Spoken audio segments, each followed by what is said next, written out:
Manu, it's a pleasure always to talk to somebody like you. This is the fourth episode of All That's Kerala, Chat Along the Backwaters. I cannot believe that somebody so young, you're born in 1990, you're just 30 years old, looking so handsome, that you could write such erudite books, which aging historians will find it very difficult to write. The Ivory Throne, I've read that book. The Ivory Throne is the first one of yours. You published it at the age of 27. Chronicles of the House of Travancore is a study in history, which would have taken somebody like me, 7 or 8 decades to work out. But you did this in maybe 7 years. And then you came up with the Rebel Sultans, your second work, which narrates a history of the Deccan from the late 13th century. And your latest, the courtesan, the Mahatma, and the Italian Brahmin. I didn't know that there were Brahmins in Italy, but so be it. I mean, and now you're working on your fourth book.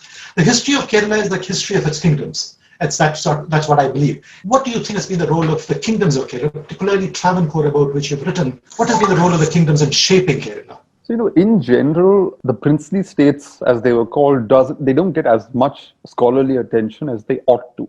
For example, they covered about 40% of India's landmass. That was the amount of territory that they controlled. Of course, it was split up into about 565. Some people have 600. The very fact that we don't even have an exact number of how many princely states there were, I think that tells you that it was sort of fragmented. But these bigger princely states did play a role in the political evolution of India. A lot of trends during the freedom struggle, especially experiments in economics, political experiments, developmental experiments, these were all being done in the major princely states. So, for instance, Mysore, for example, set a very high standard in terms of industrialization and progress, and beat all the British territories around it. It was far ahead in terms of quality of life for the Indian citizens that lived in the Mysore, within the bounds of Mysore, compared to Indians who lived in British ruled territory. The same with Travancore, the same with Baroda. These were large and very successful and prominent principalities. And the rulers who they always faced this challenge from the British, who kept telling them, we are here to civilize Indians, we are here to teach you government. And many of these rulers in the princely states decided that they were going to not only do government well, they were going to beat the British at this whole game of governance. Which is why even in the case of Kerala, at the time of independence, Travancore had a much higher literacy rate than Malabar, which was directly under British rule. Travancore had a much higher quality of life than Malabar, which was under British rule. So it took a while for these lopsided indices to sort of settle once they'd become a unified state under the name Kerala. But the states do have a huge impact, and they did have a huge role to play in our overall political evolution. And it's not merely the economics and the numbers, or merely these political experiments, whether it's legislative experiments. A lot of the princely states had legislative councils long before in British India such bodies were thrown open to the people. A lot of them had universities set up, they had factories that they were setting up. But more importantly, their identity also mattered. So we have this view that all these Maharajas were just caricature figures who were drinking champagne and sort of sitting around, sitting in the palace constantly drowning in luxury. But there were people like that, but that isn't the full story. A lot of Maharajas were capable of resisting the British, as I described, by beating them at this business of enlightened government. Many of them did, command a lot of reverence and respect from their subjects. So, for instance, even a small state like Pudukkottai, which is in Tamil Nadu now, and it wasn't the best governed state. But even so, in 1949, when the Maharaja was told that Pudukkottai would have to merge with Madras Presidency, it would not even be retained. The state, with its existing boundaries, would not be retained even as a district. The local people and the local legislative council actually issued a resolution saying that they did not want Pudukkottai to lose its identity, because within the bounds of that princely state, it had formed and carved out its own identity. Sitting here now in the 21st century, we find it difficult to think that these identities would have mattered. Would people really have cared that they were from Travancore or Malabar? They were just Malayalis. But that's not the case. Even now, if you try and organize an arranged marriage in Kerala, you'll find a lot of Malabar people don't want to marry from Travancore. In Travancore, a lot of North Travancore people will not marry from South Travancore. There are all kinds of cultural sort of hangovers that are still alive because these identities did matter. And Travancore and Cochin specifically, these were the only major coastal states that existed in India. They continued to have major trade networks overseas. They did have a lot of export-import business, so their revenues were far ahead of their territories. So even though Travancore was only 7,600 square miles of land, in terms of its actual economic clout, it was among the top 5 states in India in terms of revenue, in terms of the kind of prestige it could command. And you find this. So when the Indian Union told the Maharaja that this would be merged with Kochi and then eventually joined into the Indian Union, etc., one of the concerns that the then Diwan and the Maharaja had was that why should we, when we already have so many advantages, we already have a highly literate population, we have an industrializing population, we've got all these good things happening for us, why should we surrender that and come at par with all these backward British ruled territories that now have come into the hands of the government of India? Think of it this way. There is a clamor growing today, for example, among South Indian states, saying that the South Indian states are richer. Why should they sort of subsidize the poorer North, which has a higher population, which has more backward indices, etc.? It's essentially something like that. The princely states, especially the big ones, did not think that it was fair to expect them to give up the sort of gains they had made in the business of development to sort of tag along and fall back one step with the rest of the country. It's not a question of good or bad, but these were real historical trends. And it sort of goes beyond that caricature I mentioned of royal families as just steeped in luxury and doing nothing but drinking champagne and partying and squandering the money in their treasuries. No, a lot of these states did have very interesting things happening. One of the earliest constitutions written in India was by Sir T. Madhav Rao, as the research of Rahul Sagar shows. He's doing a biography on Madhav Rao. Long before a constitution was written for independent India, in the 1870s, a man who worked in the princely states attempted a constitution for princely states, saying that these Indian ruled territories, they have an advantage that British ruled territories don't have. Their revenues, other than tribute paid to the British, their revenues don't leave the boundaries of the state. Their economies are in control of Indians. They can sort of, if they govern well, these territories can actually set a very high standard. This is the exact argument Dadabhai Nauroji made. Dadabhai Nauroji actually came and became Diwan of Baroda because he thought that the Indian states could be used to prove to the British that Indians were not only capable of government, they were capable of governing well, and there was no need for the British to be here to civilize Indians. So, if you look at the princely states properly, there's a whole lot to learn. And the best cases like Travancore and Cochin are merely one element in this. You go to other princely states, you learn equally fascinating stories. And it's as I said, scholars haven't devoted as much attention as they ought to, but I hope they will. You're very right. I'm from Cochin, and I think Cochin owes a lot to the kingdom of Travancore, because the railways, as you write in your book, the railway that came to Ernakulam supported by the Travancore kingdom, and from Angabali to Thiruvananthapuram, it's still one of the main arterial roads in Kerala. So it's been a very long-sighted view that they have taken, building infrastructure, which I don't think has sort of happened the way it has in many other kingdoms that form part of India. And the plantations, the tea plantations of Munnar, the rubber plantations that we see across Kerala, I think we owe a lot to the Maharajas, to the kingdoms, for what we are today economically, financially, in terms of our literacy, in terms of education, which of course you mentioned. I know Susan was asking, who instilled in you this love for history? I didn't grow up in Kerala, but I used to take these summer vacations every year to come see my grandmother. And if, I don't know if these days kids in Kerala see much of this, especially if they live in urban areas. But in my time, it was still the idea of going back to the ancestral village, where there's the carver, there's this, or a grove where you have your ancestral deities. The ancestral home was gone by then, long demolished and destroyed.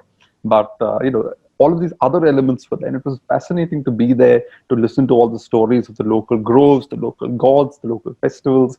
And my grandmother, on top of that, had a very irreverent way of telling stories. So even the stories of her own parents, great uncles, ancestors, she would tell with the most sort of hilarious quality, with not censoring anything. By the time you're in your teens, I was treated very much as an adult, and she would tell me all kinds of hilarious things about great uncles who littered the entire village with illegitimate children. These great aunts, great grandmothers who were capable of taming elephants, things like that. And that's when I think I realized that we often think of people in the past as though they occupy some very different universe. Whereas they were just as human as you and me. They had their own desires, they had their own weaknesses, they had their own strengths, they had their own prejudices and flaws. We ascribe ideas like, oh, grandmother, great grandmother, turn them into institutions. Whereas in their time, they were just interesting people, and they did whatever people do today, they did as well. And in the case of one of the things I came across when I was doing my research was this letter written in the 1870s by a man called Kerala Varma Vellugol Thambiran. He was called the Kalidas of Kerala, this great Sanskrit scholar, the father of modern Malayalam prose literature, this great poet and scholar and intellectual of the late 19th and early 20th century in Kerala. And what's interesting about this letter is that he's in his mid or late 20s when he's writing that letter, and he's talking about how he desired bhang and stronger narcotics and things like that.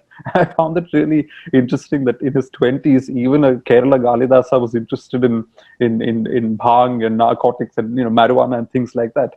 And today have parents sort of telling their children off not to fall into these habits. And there you have the Kalidas of Kerala in the 1870s, pretty much leading a very similar sort of existence. He is also tempted by the same things that a lot of children today are tempted by. And I think that whole idea of looking at people in the past not as some kind of people you put on a pedestal, but as human beings who, irrespective of their flaws and weaknesses, they were still great for what they achieved. We just don't have to turn them into gods. It's fine to view them as multi-layered, three-dimensional human beings rather than as gods. And I got that a great deal from my grandmother's irreverence, from the fact that she was able to discuss her own ancestors and uncles and aunts and other people in the ancestral home with that kind of clarity and honesty. And I think that honesty is really what got me interested in these stories of history and in wanting to tell history through the stories rather than just a bunch of dates and a chronological sequence of events. And that's something I've attempted in the Ivory Throne also, where you see that when you think kings and queens or government officials make state policy, I mean, the ideal image is they're all sitting in a boardroom and all the best arguments are put forward and they choose whatever is best suited for the occasion. But in reality, it's constantly balancing out so many aspects. There are different interests at play. There are different feuds and vendettas within the family. All of those have to be balanced out. In the case of the Ivory Throne, the two Maharanis, they don't get along, and you find that different communities support different one or the other of these two Maharanis. So if one is supported by the Nayars, the other is supported by the Syrian Christians. And this palace feud, which is really a domestic feud between two royal sisters, ends up having very real policy repercussions on the people. So what is private also to become something that is public. And this happens even today. Even today, politicians don't necessarily take decisions based on what is wisest or what is the best. They take decisions on the basis of very many personal aspects, and this is the whole complaint about nepotism, people putting their family members up into positions of leadership and positions of political influence. All of this is the same thing. Human beings have always, in many ways, had the same impulses. Our contexts may change, but we behave often in the same way. I was very fascinated by that, by looking at historical figures as human beings who are capable of making mistakes and approaching history that way. How much do you think the royal women in the Travancore household, the senior Maharani Sethu Lakshmi Bai and the junior Maharani, the Sethu Parvati Bai, who is actually, in your book you say she controlled the king, King Chitra Thirunar. How much do you think these women have bequeathed to Kerala their legacy of women empowerment? That's my question. The second question I'll add to it, because you spoke of Syrian Christians, there's a question that came in from Wilson. I believe in your book you've written that Vasco da Gama came in 1498 and landed in Kapad looking for spices and Christians. And he wonders whether he really came looking for Christians. Two unrelated questions, but there you in fact, a huge thing in those days, because there was still this belief about this mythical character in the East called Prester John. And if you look at a lot of the writing in Europe at that time, it's always these spurious letters that have come from Prester John. At one point, the Pope receives a letter from Prester John saying that he lives in this magical kingdom in the East and has this heap of spices, and he wants to form an alliance and things like that. But yes, more importantly, they had already heard that there were Christians in the East, and more importantly in India, because it wasn't like the news hadn't trickled through the existing channels of trade towards Europe and towards other parts of the world. But and it's in the earliest writings that there's a contemporary of Vasco da Gama who was on that first journey, who's left an account of that time, and they do quite, Vasco da Gama and his party land, and they actually think that they've come across Christians. They even go into a Bhagavati temple, and they think, okay, these are just very weird. This is very weird iconography, but this is all about Christian saints, and that Bhagavati is actually the Virgin Mary and things like that. And they were anxiously and actively looking for Christians. And we must remember that what is ironic about that period is a lot of Indian politics, although we at that now sort of ascribed a lot of politics at that time as having some kind of religious clash of civilizations, quality happening at that time. It wasn't the case. It was happening in Europe. In Europe, a lot of politics was infused with religious fervor and things like that. In India, it wasn't quite that much. But the Europeans brought that sort of fervor to India. They were looking for Christians. They were looking for these long lost Christians that they'd heard of, but never actually in recent times had any contact with. The spices, of course, is not surprising, because that was the whole point of these trade networks that were constructed. Now, the other question on the Maharanis, they did bequeath a great deal to Kerala, for the simple reason that one of them, Setu Lakshmi Bai, the senior Maharani, personally ruled in the 1920s. It was in her time that a Syrian Christian woman, for the first time, was made, the head of the health department, which is essentially, you can call it the de facto health minister at the time. It was at her time that legal education was thrown open to women, which led to Anna Chandy becoming one of the first judges in the Indian legal universe. It was in her time that women were allowed entry into the legislature and into this popular, consultative assembly called the Sri Moolam Popular Assembly. It was in her time that the first feature film was made. And when the female lead was attacked because she was a Dalit woman who played an upper caste Naya character, it was the Maharani who gave protection to that particular actress. And what you find is that, she did not promote individual women. She created spaces for women to sort of thrive in future as well. So other than her health minister and one or two other cases, you can't really point out saying she helped this woman or that woman. She actually created the idea that women needed to step forward and claim their own space. So one of the innovative things that she set up was that, every girl who went to college in Travancore would automatically receive an invitation to tea in the palace with the Maharani. Now, this is a time when the royals are almost treated like semi-divine figures. So to get an occasion to come and sit down with them and have tea is a very rare sort of honor. She's trying to sort of promote the idea that, she's showing support for the idea of women going to college.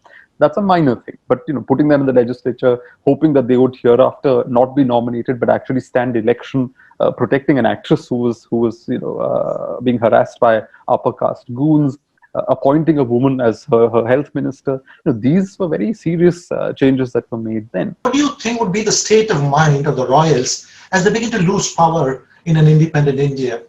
Have you been able to glimpse their thoughts, their feelings when they lose power? For example, the senior Maharani, she lost her power. It's actually the most fascinating thing, because her. Would that be the state of your mind? Yeah, Senior Maharani had a daughter called Lalitamba Bai. So this is the other thing, right? People often think that when you say the royal family of Travancore, it's just the branch that lives in Trivandrum, which is not true, because that's just 7 members who live there. The royal family has an overall 39 or 40 member strength, and about 33 of them belong to the Senior Maharani's branch. In fact, the next in line to enjoy the title of Maharaja, the next 3 or 4 men, all belong to the Senior Maharani's branch.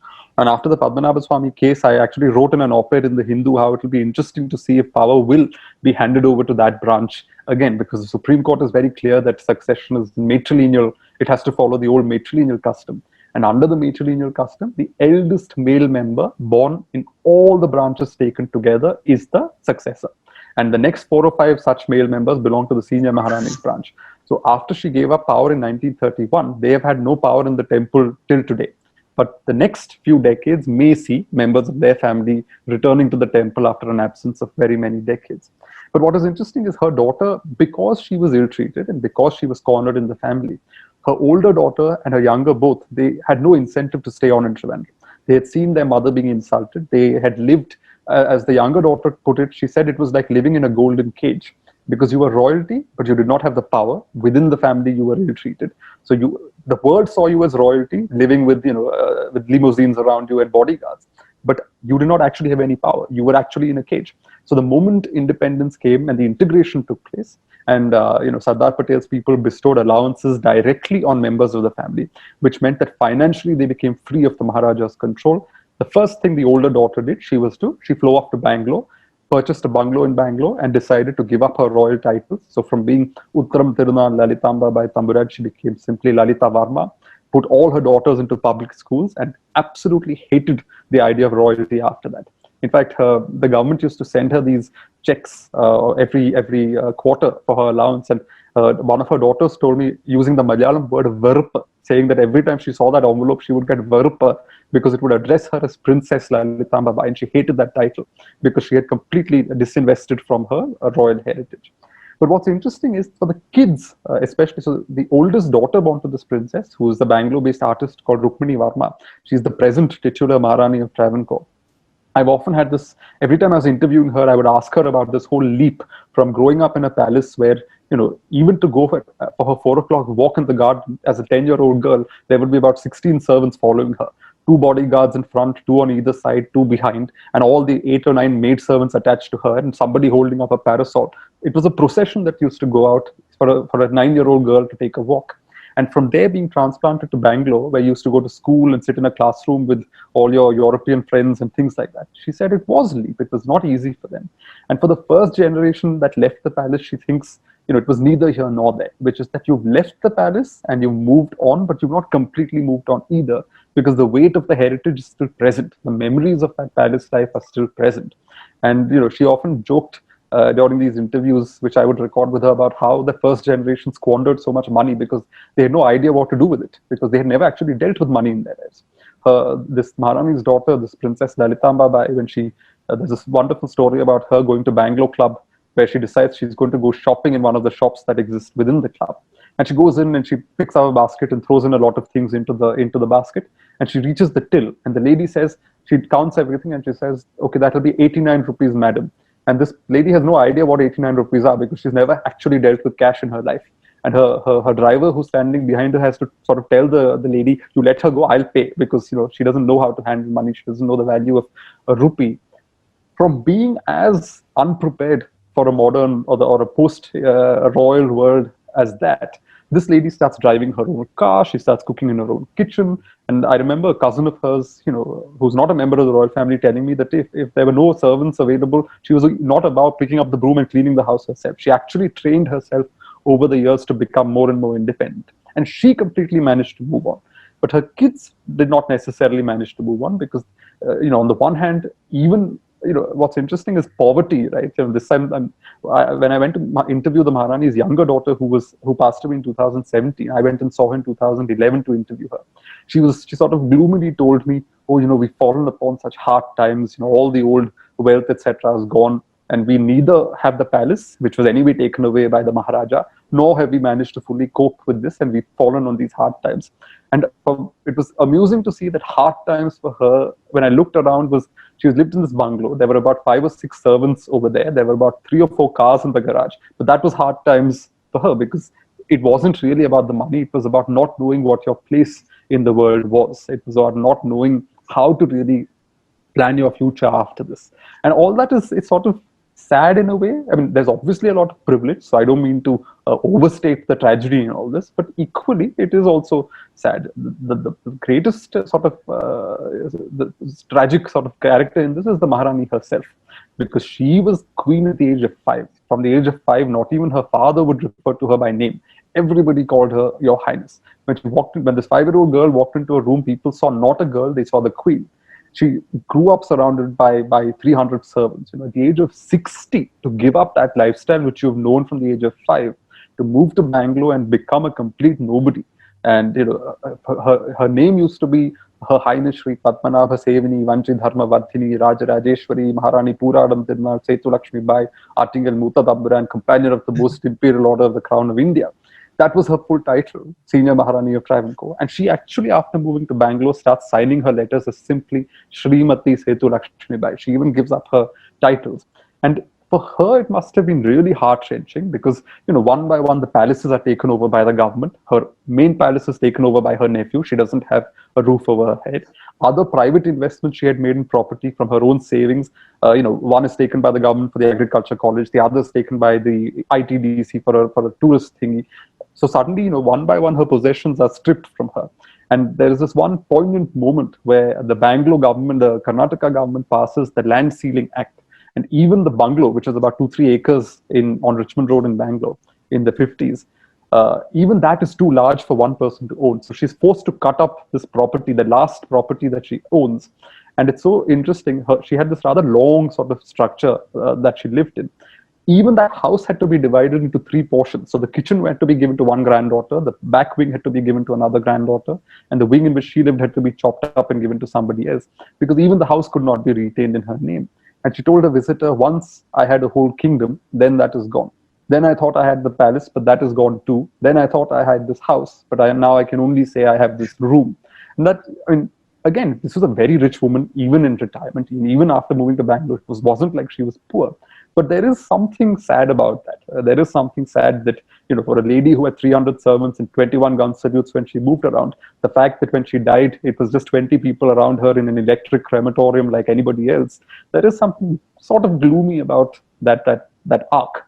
And the fact that she was able to cope with it, the fact that she was able to see all her possessions taken away and, things being auctioned and things like that, it must have been sad, but she managed. And I think that was perhaps the triumph that that marked her personality.